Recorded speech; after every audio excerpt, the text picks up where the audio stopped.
Explain how that happened, because we were talking in the last hour how it appears that Credit Suisse and Nomura got caught to some degree flat-footed, even though Credit Suisse and Morgan Stanley appeared to call the default on Archegos at the same time. Why? Hey, Andrew, nice to be with you. I think this is a case where being slow to act is the same as being wrong. So the street had $30 billion worth of stock to try to unload starting Friday. Morgan Stanley and Goldman Sachs were the first to do so. Goldman Sachs actually unloading $10.5 billion on Friday alone. And this is something that they transmitted to their clients. And so, I mean, I think this is just a case where everybody's heading for the exits. Risk management, prudent risk management dictates that you act fast.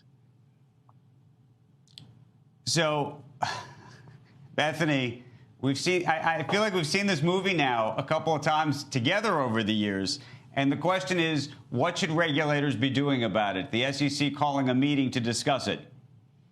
Well, I was just going to say some things never change, right? And as much as Goldman has changed over the years, here's an instance in which they haven't changed.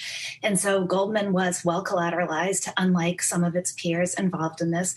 And you also saw a desperation at the top of the market on the part of firms like Nomura and Credit Suisse that don't know what they're doing in the prime brokerage business as much as Goldman and Morgan Stanley, and were desperate to get in and probably didn't ask for the same degree of visibility into the positions that Goldman and Morgan did, and certainly didn't ask for the same degree of collateralization.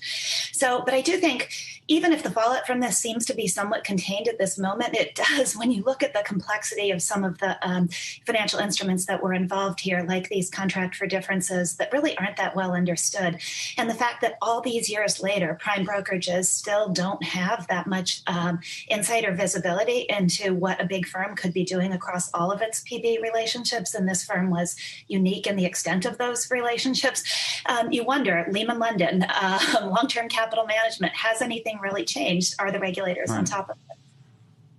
Okay, jump ball for both of you. I'm curious where you land on this. We were talking about this just in the last hour. Morgan Stanley acted as the underwriter to the Viacom offering, this $3 billion offering, which appears to have exposed some of the problems with just where the market was on Viacom and therefore Discovery, and put pressure on Bill Wang's firm. Yet, of course, Morgan Stanley also was dealing pretty much at the same time with some of the problems at Bill Wang's firm. Should have they known? Were they conflicted? Did they give either bad advice to Viacom or bad advice to Bill Wang? Bethany?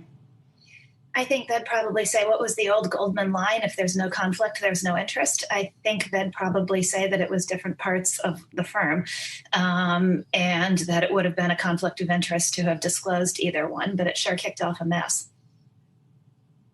Hugh? Hey, Andrew, look, as others have reported, and I'm about to update my story with, the primes got together on Thursday, right? So they got together earlier before this forced fire sale got, spilled out into the public view. People knew that this was an issue. So it is really hard to understand why Nomura and why Credit Suisse sat on their hands. And by the time they put out those releases on Monday morning before the start of trading, that they would have material losses. And, in the case of Nomura, up to $2 billion in losses, Morgan Stanley and Goldman Sachs had already been out. So I don't think you could claim that, that they had this unfair head start. On Thursday before the sales, people were aware of the situation and they decided to act or not act in some cases. Shepard Smith here. Thanks for watching CNBC on YouTube.